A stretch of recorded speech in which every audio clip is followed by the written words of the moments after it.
This is a CC Radio podcast. Welcome to the Countdown Podcast and our feature review for Hobbs and Shaw. My name is Wayne. And my name is Paul. Straight into it then for this big spin-off from the Fast and Furious franchise, the ninth film in that universe, but the first separate from the Fast and Furious selection of films. This is directed by David Leitch, the guy who was a uncredited co-director on John Wick, did Atomic Blonde, and then Deadpool 2. It's produced by Dwayne Johnson, Jason Statham, Chris Morgan, and Hiram Garcia, and the screenplays by Chris Morgan, who I'm pretty sure has written all of these films, or most of the later ones. Is that so? And Drew Pearce from a story by Chris Morgan. It stars the aforementioned Dwayne "The Rock" Johnson, Jason Statham, Idris Elba, Vanessa Kirby, and Helen Mirren in a cameo. His budget was reported at $200 million. Really? It is indeed. And the box office returned so fast to 255, which you might say after a week and more release is a great effort. But actually, compared to The Fate of the Furious, which took in somewhere around about $1 billion in its first couple of weeks, it's not actually going that well. In fact, overall, The Fate of the Furious made $1.235 billion. And there is no way Hobbs and Shaw is going to get that far. The critics are being somewhat forgiving, I think, maybe, of this particular film. It has an approval rating of 66% based on 282 reviews on Rotten Tomatoes. And over on Metacritic, that which is notoriously difficult to get a high score on, it has a weighted score of 60 out of 100 based on 54 critics, indicating mixed or average reviews. Let's see whether we agree. Sure. Wayne, what is this film about? Well, first of all, everyone knows that this movie came about because The Rock and Vin Diesel don't like each other, and so this is a spin-off with him and Jason Statham. Hobbs and Shaw, then, is about these two Fast and Furious characters who are thrown together again despite hating each other and are forced to work against a big bad guy, Idris Elba, who is cybernetically enhanced. He refers to himself as Black Superman and is also keen on decimating the world's population with a virus called Snowflake. Not sure if that's a comment on race relations or not. I suspect not. Too deep for this film, my friend. Yeah, exactly. Too deep. The snowflake virus gets injected into a skinny blonde woman who is inexplicably the head of a SWAT team. And the movie becomes a race against the clock with a lot of gunfire, explosions, cars, and purposefully over-the-top action scenes. There's no point delving further into the plot of this film because it doesn't have one. Well, barely. It has a loosely connected bunch of action scenes. Absolutely. And that's what very they loosely. consider plot. Interesting then. I reckon Snowflake's a reference to Vin Diesel. Well, The Rock did produce it, so there you are. Yeah, you can tell he produced it, as we'll get to as we continue through the course of the film review. First of all, no spoilers. We will not be spoiling. Not that there's a whole heap of a lot to spoil in there's nothing to spoil, really. particular film, but we will keep it spoiler-free as we'll give our general impressions. And Wayne, lead us away then. What did you think of Hobbs and Shaw? Okay. As is customary with every big action film, I am walking in hoping for the best because I'm a fan of action films. While I also expect it to be at least a bit shithouse and tempering my reactions that way. So I know it's supposed to be a ridiculous action film, so I'm always going to be lenient on this thing. Having said that, this movie is a giant, glistening, steamy rectum of a film. It is a total piece of shit. I checked out...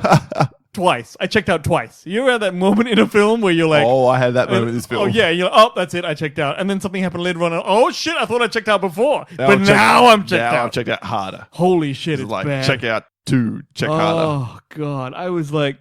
Man, it was all in the third act. Actually, mate. I checked out You checked out before the third act? Way before then. Yeah, we'll get to that. Oh, that's tough. In Please. due course. That is spoilers as to when I check out and why I check out. What did I 100% agree.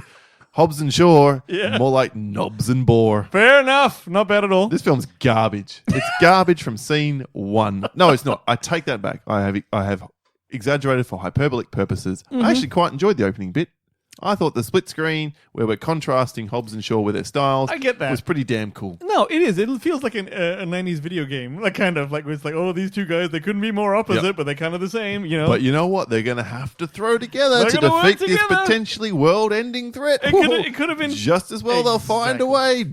No, I said no spoilers. It's basically a shit version of Tango and Cash now. Yes. But a really shit version. If you want to watch a good version of Knobs and Bore, watch Tango and Catch. Yeah, I mean... Which is still stupid. It's still stupid, but it's fun and you're having a good time. Over here, this movie is corny. It's corny. Yeah, it's shit. It's like it builds itself on the basis of the chemistry between Dwayne Johnson and Jason Statham, whom I'm pretty sure they made up before at the end of the last film, by the way. Well, remember, Jason Statham killed Han in this franchise. Yes. So this is one of his best friends that he diced. Well, so I don't think The Rock was really Oh, yeah, that's right. involved. That was the other guys. You're right. Okay, I'm fine with that. But the rest of them should have been hated. But anyway, they were thrown together by circumstances in number 8 to take out a greater villain, Charlize Theron, from memory. And you remember that? Well I'm done. pretty sure The Rock and Jason Statham's characters, Hobbs and Shaw, had worked out their differences. Not like best mates, but they were okay. Like, Yeah. So now pick it up and say, I hate this guy. Yeah, but now we hate each other again. I'm like, are we just treading? What's going on? Of course we are, man. Of course we bloody are. Retconned kind of the end of the last film, and we're just. I mean, there was a history of this, imbalance. They were like, they could go away and remember that they hated each other. I don't know. You know what? I even forgot. Daft. Anyway, once you get past the reasonably okay opening scene, it doesn't take long to establish that things in this world, you're not meant to think about them very hard at all. And here is, I often maintain on the show, if you are entertaining me enough that I don't need to think about it, then I will let things slide. Absolutely. But this film does not entertain me enough. I was bored. It is 134 indeterminately long minutes. It definitely feels longer than that. It's so long. There's a whole extra action scene added on the end for no purpose other than I think The Rock wanted to have a holiday with his family in Samoa. Which we are just assuming. I mean, let me to expand on your point. There is nothing wrong with stupid fun. I enjoy it very much. The best example of stupid fun executed correctly in film is the first Kingsman film, in my opinion. Oh, yeah? Yep. Okay? That is how you do it right. This is not how you do it right. Okay? Every Fast and Furious film apparently has to be full of bullshit diatribes about family, right? Family. They've obviously identified that as an element that resonates with whatever their target audience is and just has to do it over and over and over. It's a piece of shit. My first problem with it was that the skinny girl is the head of Vanessa Kirby, Hattie Shaw. Vanessa Kirby, yes. Okay. So she's head of the SWAT team. All right, look, fine. Have it. Okay? Yeah, look, she got some good moves, I thought, to be fair to her. In fact, she's probably the best thing about this movie. That for me, I don't know. I can't think of anything good about this movie. She's punching people because that's what you do when you're in SWAT. You punch bad guys, and she's punching them, and they're flying backwards. But her arm is the same circumference as my finger. So this guy, like you said, I directed Atomic Blonde. He's good at that. Right? Yeah, Charlize Theron sold all the action because she overcommits every time she hits. That's the only way you're getting someone to rock backwards. But she didn't do it this time. So I don't know if he had a different DP or what. I'm not sure. But I had that. That's got little to do with DP. It got a lot more to do with Stunt fight coordinator? choreographer. Yeah, but given that David Leitch is himself an stunt guy. And See, that's why I would have expected more. I'm sure he had something to do with it. And what's with all the fucking fist bumps in this film? Everyone's fist bumping after everything they do. It's a pain in the ass. And they... Pain in the knuckle. Yeah, pain in the knuckle. I mean, as you may imagine, they spend most of the movies yelling at each other, preening over who's the better actor in your role. And starts out okay. I don't have a problem with it to start with. I honestly did it. But the longer it goes, the more tiresome it becomes. And they drag. Some of those sequences drag like a motherfucker. Mm-hmm. I mean, look, we're shitting on it, but is there anything good about the movie that you can tell me? I think I said it already. Vanessa Kirby's pretty good. Vanessa Kirby. I mean, I made some notes during the film. There's a scene where Jason Statham and The Rock are somehow fighting various bad guys in a hallway. Yeah, we're probably crossing this. Okay, all right. Have to save that one. And that was right. The action scenes I will say is kind of good. There's two action scenes that were kind of good there. And this is really two, not even two. Can you give me one? Is it one? I didn't mind some of the car chase scene. But it's really only because of the CGI shots, and even the CGI didn't look that good in them. So I liked the way it was put together, but I didn't. Lots of people are saying it's fun. Lots of people are saying, it's just turn off your brain. No, you have to. Not for me. The whole wink and a smile thing only works if you do it right. This was not done right. Nope. So I don't believe so. No. This is absolutely on my worst of the year list. Oh, is it? For sure. It may even be my number one. Holy shit. Dwayne Johnson is fast becoming my most hated actor. Is he your Kevin Hart? No. Ironically. Oh yeah. We're getting spoilers. No, he's not my Kevin Hart. He's not that bad because he did Welcome to Jumanji or The Jungle, Jumanji 2, and I love that movie. I thought it was really good. Inexplicably, Paul loved that movie. Yep. So he's capable of good, and Skyscraper was okay, and Rampage was shit. So he's just turning out shit film after shit film. Here's the thing: when you pay a guy that much money, he's the biggest star in the world. They say, I mean, do whatever you want. I don't care. I just don't have to watch it. Actually, no, I do because I do this show. Is Is there anything else you want to point out as being good? I think you all know what we think. It's a hard not recommend. You'll get to scores at the end, but this is a terrible film, and I'm glad it's not making the money that the last one made. It doesn't deserve to. That's right. And by the way, we get it. We get like ridiculous action. Oh, I love it. Yeah, that. I laughed once in this entire movie, which I'll again talk about spoil. The rest of the unintentional laughs I got were nowhere near as big or bellied laughs as I got in the last couple of Fast and Furious franchises. This film, even at that level, is not as good. It's not bad enough to be great. Doesn't Tyrese not agree with this film? Like the What's spin-off? with Tyrese? It's Vin Diesel. Vin Diesel hates this whole thing. Yeah, but Tyrese did like this tweet where he's like, yo, man, this didn't do as well as ours. Obviously, it's a bad idea to break up the family. Yep. So there you are again. He's bitter as well. All right, well, let's get into everything else about this film on the other side of the spoilers.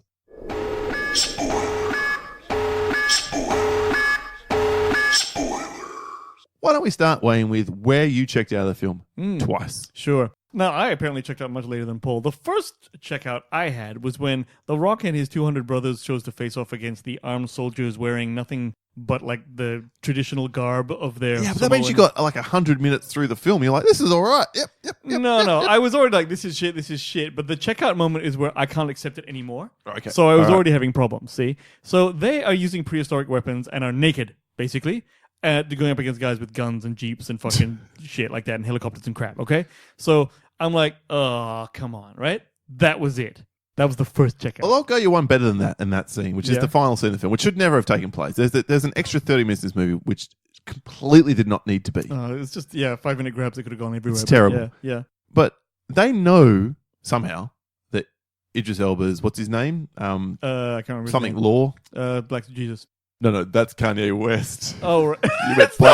You meant Black Superman. Brixton. It was Brixton Law was his name. Yes, good. So this augmented. For starters, I had a lot of problems with that. Why just augment him to that level? Why aren't they augmenting everybody else? Well, I noticed this in the movie. He actually addresses his troops at one stage and says, earn your upgrades.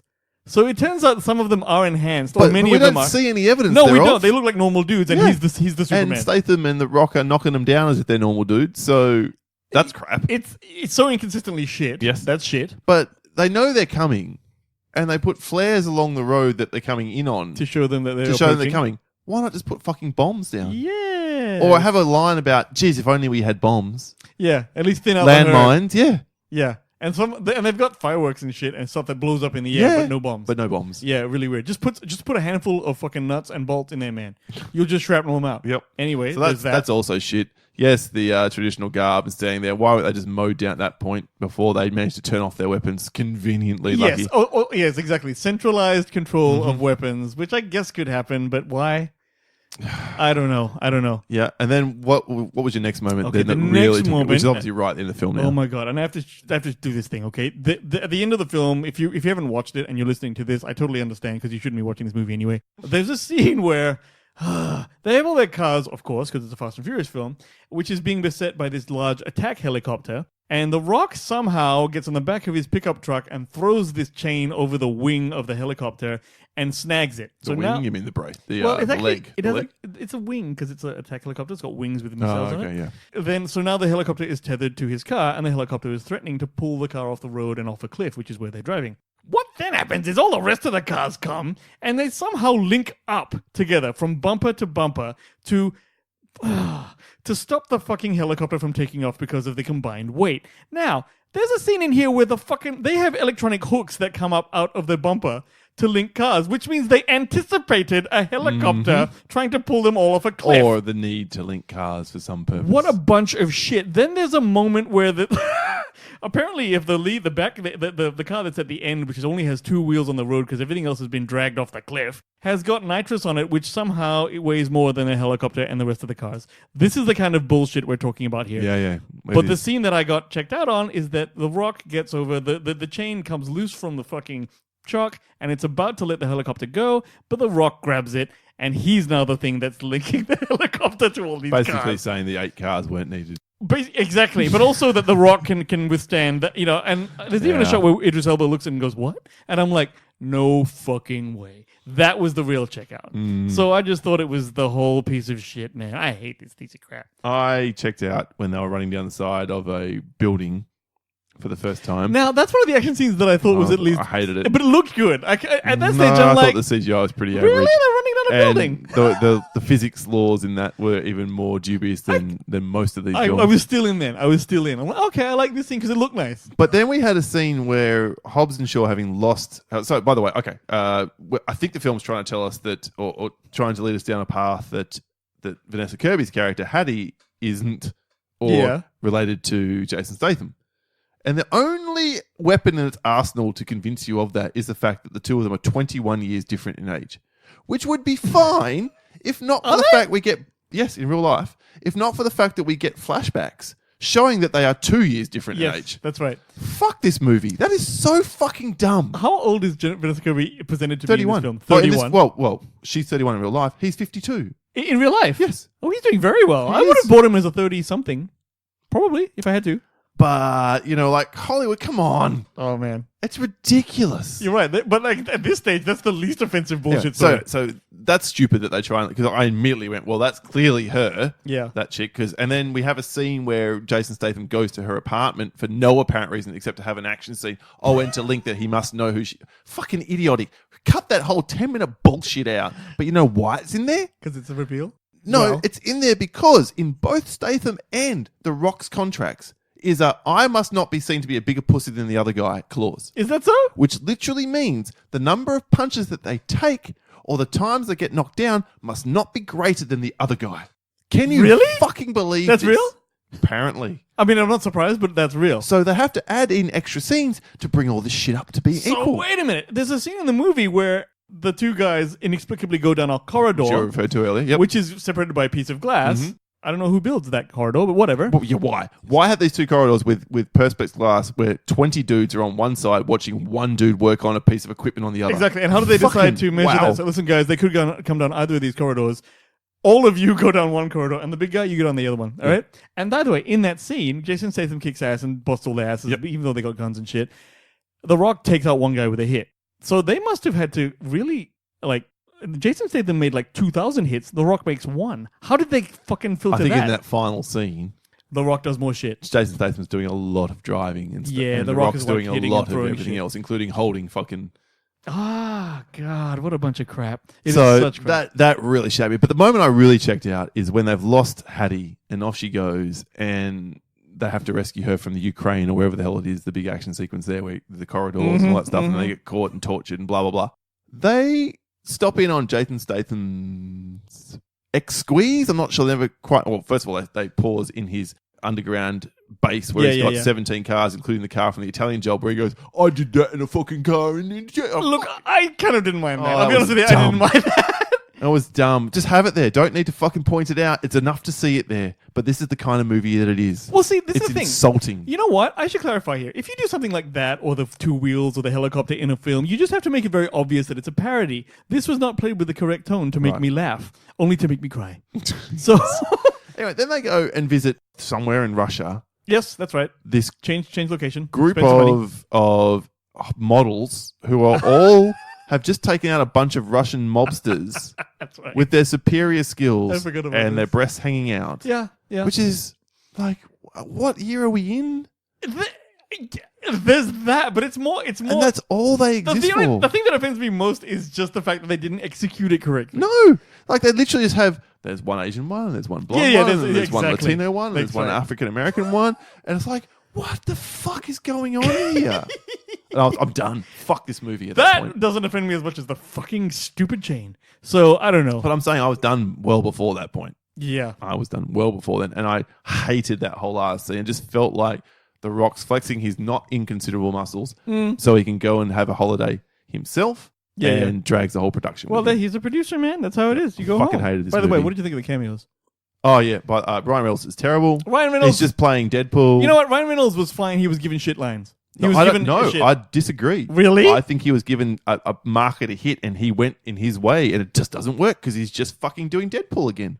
No, he's just doing... I don't think he was Deadpool. He was Ryan Reynoldsing. So he's got the tattoo and this sort of thing. He even makes reference to fucking skin being all burnt and whatever. It's like he's trying to channel that. It's It's garbage. I mean, look, it wasn't his best performance, but I think Terrible. it wasn't the best movie. So It's terrible. And then Kevin Hart, fucking terrible. Your The whole favorite? film grinds to a halt to have, and he exists purely to get them somehow. And by the way, the timeline of this movie does not work at all. Oh, none of I this think it's shit like works. 36 hours or whatever from the time that Hattie stabs herself with the fucking, which is really smart, by the way, stab yourself with the super virus, Yeah. and then slip away, no worries. Let's talk about that.